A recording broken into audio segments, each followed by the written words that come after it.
Hello friends, कैसे हैं आप सब। आशा करता हूँ आप सब बहुत अच्छे होंगे। तो आज के वेक्टर सीरीज़ के श्रृंखला में आज हम लोग डायरेक्शन कोसाइन के बारे में पढ़ने वाले हैं। ठीक है, देखिए डायरेक्शन कोसाइन और डायरेक्शन रेशियो ये दो चीज़ें काफ़ी इंपॉर्टेंट हो जाती हैं जब हम लोग वेक्टर से 3D की तरफ मूव करते हैं। और शायद हम लोग वेक्टर एनालिसिस का एप्लीकेशन 3D में बहुत कुछ पाएंगे आगे आने वाली लेक्चर्स में। ठीक है, तो आज पहले थोड़ा जान लेते हैं कि ये डायरेक्शन कोसाइन होता क्या है, किसी लाइन का या किसी वेक्टर का डायरेक्शन कोसाइन क्या होता है और इसे कैसे फाइंड आउट किया जाता है और इसका क्या मीनिंग होता है। ठीक है, इसके बारे में थोड़ा जानेंगे, काफ़ी अच्छा लगेगा आपको जानकर। ठीक है, वीडियो को अंत तक देखिएगा, आपको डेफिनेटली डायरेक्शन कोसाइन और डायरेक्शन रेशियो दोनों में बताऊंगा, बहुत अच्छे से आपको समझ में आ जाएगा। ठीक है, तो देखिए डायरेक्शन कोसाइन को हिंदी में दिक् कोज्या भी बोलते हैं। आपको पता होगा साइन को ज्या, कोसाइन को कोज्या, स्पर्शज्या, टेंजेंट को बोलते हैं ना, कोटि स्पर्शज्या, कॉर्जेंट, ऐसे करके काफ़ी चीज़ें ये सब आप जानते होंगे। इसका इक्विवेलेंस है। दिक् का मतलब होता है डायरेक्शन, ठीक है, दिशा। ठीक है, दिशा असल में दिक् वर्ड से आया है संस्कृत के। ठीक है, इतना आप लोग जानते होंगे। एनीवे, तो हम लोग स्टार्ट करते हैं। देखिए सबसे पहले हम किसी पॉइंट को किसी 3D प्लेन में, हम किसी 3D स्पेस में एक पॉइंट कंसीडर करेंगे और उसका हम सबसे पहले पोजीशन वेक्टर निकालेंगे, देन उसकी डायरेक्शन कोसाइन की बात करेंगे। ठीक है, तो सबसे पहले हम बना लेते हैं most important 3D space X, इसको Z नाम दे देते हैं, ज़्यादा अच्छा रहेगा। इसको Y दे देते हैं, ये 0 दे देते हैं। ठीक है, देखिए इस 3D स्पेस में हमें कोई एक वेक्टर ए बी गिवन है अगर, ठीक है, तो हम इसके पैरेलल O से कोई एक पॉइंट P मान लिया चूज़ कर लेते हैं। ये एकदम सेम पैरेलल हो जा रहा है इसलिए मैं इसको हटा रहा हूँ। आप कोई ये ले सकते हैं, ठीक है, P, इसके कुछ पोजीशन वेक्टर होंगे X Y Z मान लेते हैं। ठीक है, तो देखिए असल में ये जो इसके पोजीशन वेक्टर हैं, आप लोग को ये मैं पिछले वीडियोज़ में आप लोग को बता चुका हूँ कि जो कोऑर्डिनेट्स हैं ये कुछ नहीं है, ये ऑर्थोगोनल प्रोजेक्शन है रिस्पेक्टिव एक्सेस पे। इसका मतलब ये हुआ कि जो x है वो x एक्सेस पे क्या है, ऑर्थोगोनल प्रोजेक्शन है इस पॉइंट का। आप इसको ड्रॉ भी करके बता सकते हैं, जैसे ये मैंने इसको ऐसे ये ड्रॉ किया। अब देखिए इसके पैरेलल यहाँ इसको ज्वाइन कर लें अगर, या सीधा ज्वाइन कर लेते हैं। ठीक है, और इसके पैरेलल यहाँ से ज्वाइन कर लेते हैं। ठीक है, तो ये आपको कुछ ऐसा मिल जाएगा। ठीक है, आप समझ पा रहे होंगे, होप। ठीक है, तो जैसे ही आपने इसको प्रोजेक्ट किया इस एक्स वाई प्लेन पे, तो ये जो डिस्टेंस होगी यही होगी आपकी x0 0। ठीक है, क्योंकि यहाँ पे y और z कंपोनेंट कुछ नहीं होगा। सिमिलरली ये हो जाएगा y0 z, और इसके लिए क्या करते हैं, यहाँ पर प्रोजेक्शन डाल देते हैं, तो ये आपका 0 0 z हो जाता है। ये चीज़ें आप जानते होंगे बहुत अच्छे से। ठीक है, तो इसका मतलब ये जो फर्स्ट कोऑर्डिनेट है क्या है, x एक्सिस पे प्रोजेक्शन है, सेकंड कोऑर्डिनेट क्या है, y एक्सिस पे इस पॉइंट का प्रोजेक्शन है। ठीक है, और ये z जो है यहाँ का वो क्या है, z एक्सिस पे प्रोजेक्शन है, और प्रोजेक्शन ही नहीं ऑर्थोगोनल प्रोजेक्शन है। ठीक है, होप ये सब आप जानते होंगे। तो चलिए मैं यहाँ पे OP वेक्टर को कुछ ले लेता हूँ। ठीक है, सुविधा के लिए ले लेते हैं हम लोग A1 i cap, A2 j cap, A3 k cap. ठीक है, ये मैंने OP वेक्टर कंसीडर किया। ठीक है, अब पहले बात कर लेते हैं हम लोग किसकी बात करने वाले हैं, दिक् कोज्या की बात करने वाले हैं, डायरेक्शन कोसाइन की। तो सबसे पहले जान लेते हैं डायरेक्शन कोसाइन क्या है और फिर कैसे निकालते हैं। देखिए यही जो आपका पॉइंट है P, इसको हम पॉइंट ऑफ रेफरेंस बोलेंगे। ठीक है, क्योंकि सारा कुछ ये एक जनरल पॉइंट होगा, कोई भी प्रॉपर्टी हम लोग P पे देखेंगे और देन जनरलाइज कर देंगे उस कॉन्सेप्ट को। ये पूरा मैथमेटिक्स में यही काम होता है अमूमन। जैसे आपको लोकस निकालना होता है, बिंदु पथ, कोई पॉइंट है, कुछ कंडीशन सर्टेन दे दी जाती हैं कि ये फॉलो कर रहा है, इस रूल को फॉलो कर रहा है, इस कर्व से गुजर रहा है, इसका टेंजेंट ये है, इस पॉइंट से पास हो रहा है, समथिंग कुछ दे दिया जाता है और आपसे पूछता है लोकस। तो आप क्या करते हो, एक जनरल पॉइंट लेते हो, x1 y1 लिया करते हैं वहाँ पे, देन उसको जनरलाइज करके xy करते हैं। तो सम सेम सिचुएशन इज यहाँ पर भी वही है, xyz जो है पॉइंट ऑफ रेफरेंस है। ठीक है, तो ये हम एक सपोजिशन लेते हैं कि ये जो OP लाइन है x एक्सिस से ये अल्फा एंगल बनाती है। ठीक है, और y एक्सिस से बीटा एंगल बनाती है, और z एक्सिस से गामा एंगल बनाती है। ठीक है, होप आप समझ रहे होंगे। ठीक है, तो ये जो बने हैं अल्फा बीटा गामा, इन्हीं को अगर इनका कोसाइन लिया जाए, अब अभी हम आते हैं कोसाइन ही क्यों लिया, साइन क्यों नहीं लिया, ये सब भी आपके मन में आ सकता है, टेंजेंट क्यों नहीं लिया।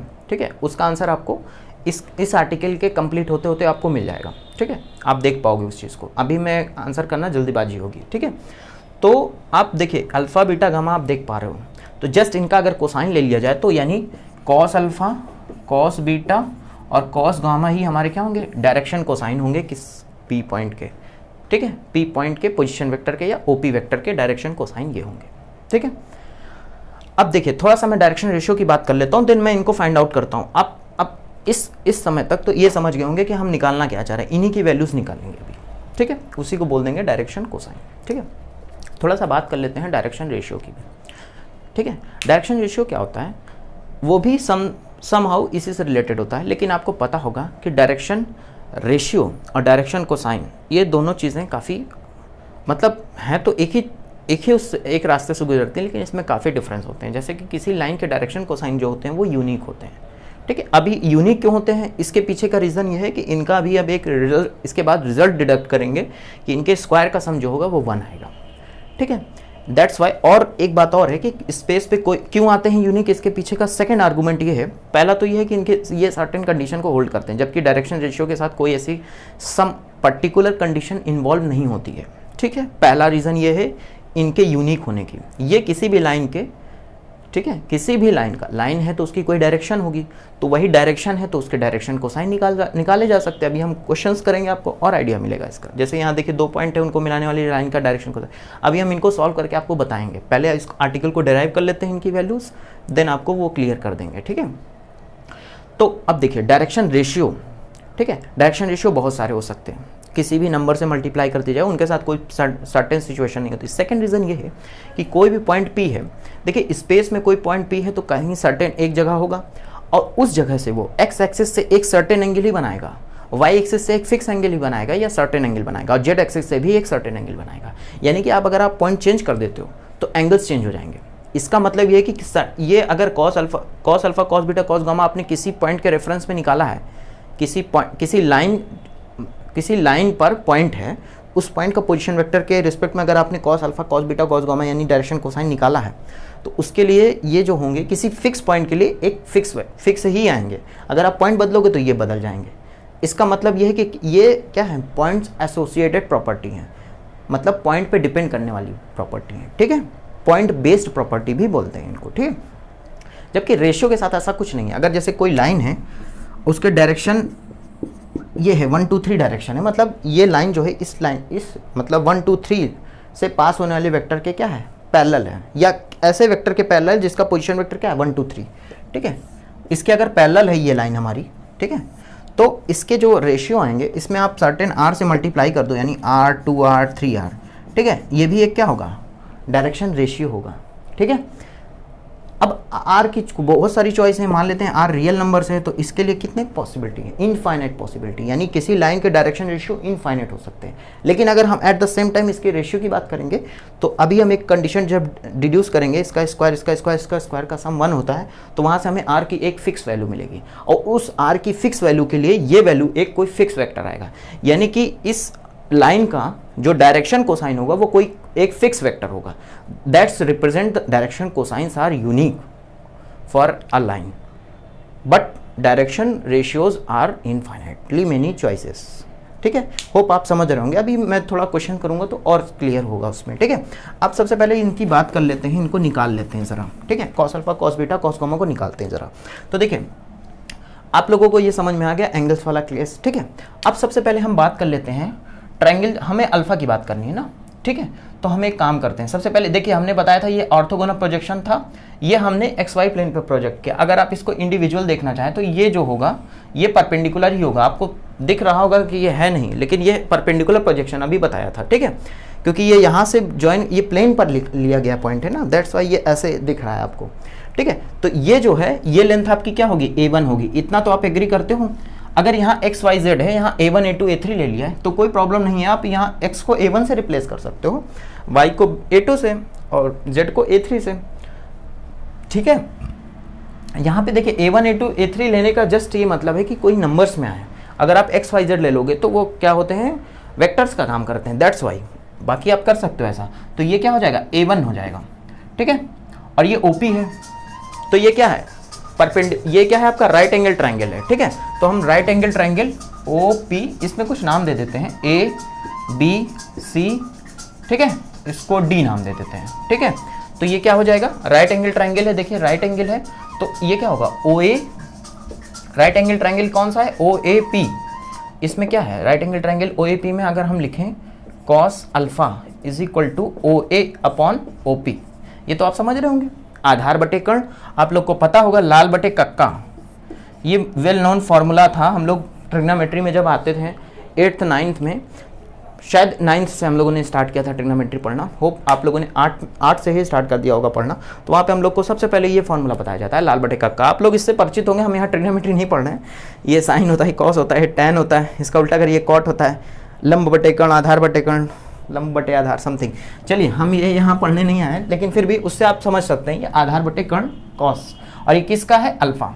तो यानी हुआ क्या, ये क्या हुआ, A1 अपॉन OP वेक्टर। अब देखिए OP वेक्टर ये है, तो यहाँ से देखिए हम लोगों ने 2-3 लेक्चर्स पहले देखा था किसी वेक्टर का मॉडुलस, जब यूनिट वेक्टर का डिस्कशन कर रहे थे, तो ये OP का अगर आप मॉड लेंगे तो ये आपका square root of A1 square, A2 square, A3 square, ठीक है, इनका सम।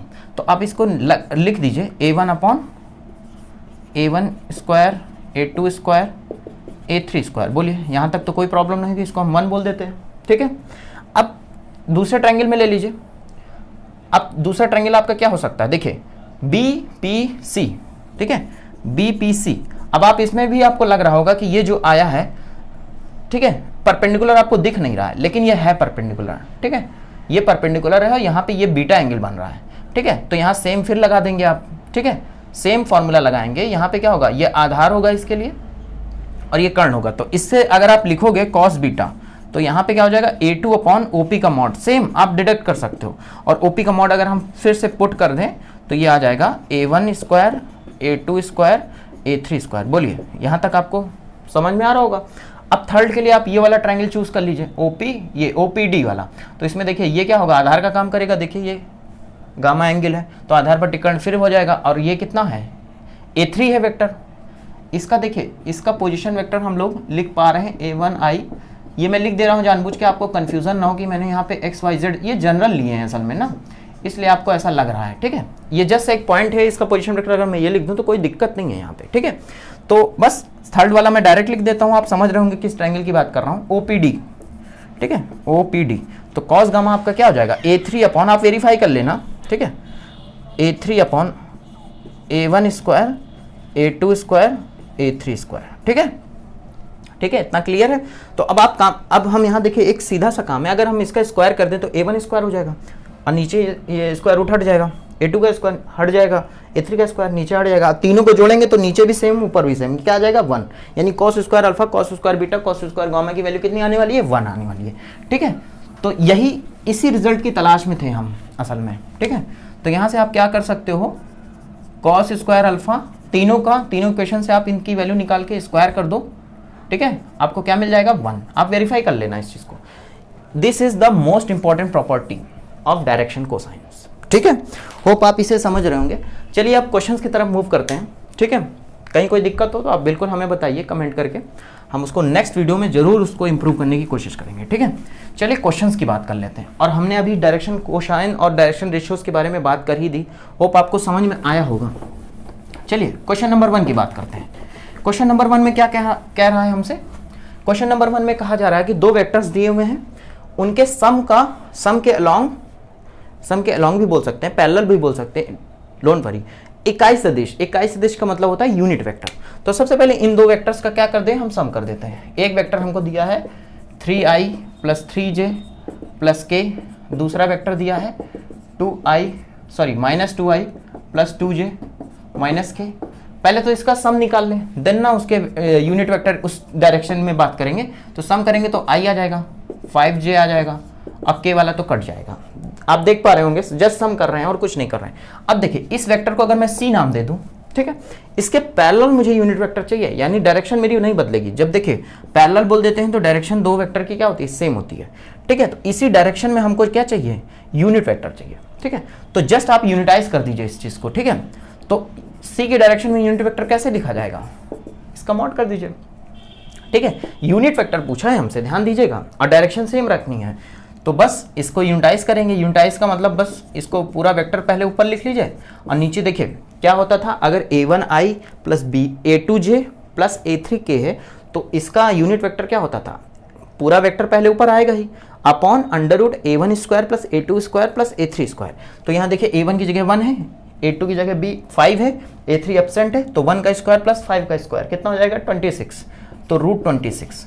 तो इसको अगर आप अलग अलग लिखो तो ये आपका हो जाएगा दिस प्लस दिस, ये हो जाएगा इन दो वेक्टर्स के सम के अलोंग यूनिट वेक्टर का पोजीशन वेक्टर, ठीक है, यूनिट वेक्टर, सॉरी, होप आप समझ रहे होंगे। आप सेकंड क्वेश्चन पे मूव करते हैं। सेकंड क्वेश्चन में 2 पॉइंट्स दे दिया गया है और उनको ज्वाइन करने वाले पॉइंट्स के अलोंग हमें क्या पता करना है, डायरेक्शन कोसाइन पता करना है, ठीक है। तो आपको पता होगा 2 पॉइंट अगर दिए हों, जैसे ए पॉइंट ये है, बी पॉइंट ये है, इनको ज्वाइन करने वाले लाइन के पोजिशन वेक्टर कैसे लिखे जाते हैं, पोजिशन यानी ए बी, यही ना हुआ, इसको कैसे लिखते हैं, position vector of B minus position vector of A, ये हम बता चुके हैं पिछले वीडियोस में, आपने देखा होगा इस चीज को। तो देखिए बी का पोजीशन वेक्टर यहाँ पे, अगर हम इसको ए पॉइंट बोल दें, इसको बी पॉइंट बोल दें, तो बी का पोजीशन वेक्टर ये है, ए का पोजीशन वेक्टर ये, इससे इसको माइनस करेंगे तो देखिए 2 में से 1 गया 1, 3 में से 1 गया 2, 4 में से -1 गया 5, बोले यहाँ तक कोई दिक्कत नहीं है। तो ये वेक्टर हमें मिल गया। अब इसको मिलाने वाली, मतलब इन 2 पॉइंट्स को मिलाने वाली लाइन, यानी इस लाइन के डायरेक्शन कोसाइन ये मिल गई, ठीक है, ये दोनों पॉइंट को मिलाने वाली लाइन की डायरेक्शन मिल गई है, सॉरी डायरेक्शन कोसाइन तो हमें बताना है, ये डायरेक्शन है, ए और बी पॉइंट को ज्वाइन करने वाली लाइन की डायरेक्शन है ये, ठीक है। अब इसमें क्या करना है हमको, डायरेक्शन कोसाइन निकालना है, नहीं इस वेक्टर को, इस वेक्टर की मदद से हमें, मतलब अगर ऐसी लाइन के डायरेक्शन कोसाइन बताने जो लाइन इस वेक्टर के पैरेलल है, ये भी कह सकते हो आप, ठीक है। तो आपने अभी देखा था जब हमारा वेक्टर a1i a2j और a3k था, तो इसका हमने डायरेक्शन कोसाइन कैसे निकाला था, a1 अपॉन दिस, बोलिए, इसी तरह a2 अपॉन ये सेकंड वाला, इसको बोला था cos अल्फा, इसको बोला था cos बीटा, को सेकंड वाला बोला था a2 upon a1 square a2 square a3 square, बोलिए cos गामा क्या था, a3 upon under root a1 square a2 square a3 square, बोलिए। अब जस्ट इनको सब्स्टिट्यूट कर दीजिए, देखिए a1 की जगह 1 है, a2 की जगह, इसको हम ऐसे भी लिख सकते हैं, आप परेशान मत होइएगा इस चीज़ के लिए, इसको हम लोग लिख सकते थे i2j 5k, एकदम ही परेशान होने वाली बात नहीं है, जस्ट चाहे इस चीज़ में लिखिए चाहे ये दोनों का सेम मीनिंग होता है, ठीक है। तो बस यहाँ से देखिए cos अल्फा हमारा क्या आ जाएगा 1 अपॉन, देखिए इनका स्क्वायर का हम अलग से अगर लिख लें, यहाँ से a1 square a2 square a3 square की डायरेक्ट वैल्यू ही लिख लेते हैं, फुट कर दिया जाएगा, 1 का स्क्वायर 1, 2 का स्क्वायर 4, 5 का स्क्वायर 25, 4 29 30 रूट 30, ये रूट 30 है, पुट कर देते हैं 1 अपॉन रूट 30, ठीक है। कॉस बीटा क्या है 2 अपॉन रूट 30, ठीक है, और कॉस गामा क्या हो जाएगा 5 अपॉन रूट 30। देखिए आप जब क्वेश्चन कर लीजिए इस तरह के प्रॉब्लम से आप अपने आप को वेरीफाई कर सकते हो, आपको पता है cos square alpha plus cos square beta plus cos square gamma क्या होना चाहिए 1, तो जरा करके देखिए 1/30, 2/30, 25/30, सॉरी 2 नहीं 4/30 स्क्वायर कर रहे हो आप, तो 4/30, 25/30। अब देखिए तीनों में 30 नीचे कॉमन है, तो 25 4 29 1 30, 30/30 यानी 1, यानी आप सही हो, ठीक है। अब थर्ड क्वेश्चन मैं आपके लिए छोड़ता हूँ। थर्ड क्वेश्चन में हम यहाँ से स्टार्ट कर रहे हैं, ध्यान से देखिए, वहाँ क्या है 2i 4j - k, तो आप यहाँ से मूव करेंगे और ये तीनों वैल्यूज निकालेंगे, ठीक है। आशा करता हूँ आपको डायरेक्शन कोसाइन समझ में आया होगा, उसकी हेल्प से हमने जो डायरेक्शन रेशियो का कॉन्सेप्ट बताया वो भी समझ में आया होगा। आने वाली नेक्स्ट वीडियो में देखिए ये जो डायरेक्शन कोसाइन और डायरेक्शन रेशियो था, ये गेटवे टू 3D है, थ्रो वेक्टर से 3D की तरफ जानते समय जो गेटवे पड़ता है वो वही गेटवे क्या होता है, डायरेक्शन कोसाइन और डायरेक्शन रेशियो।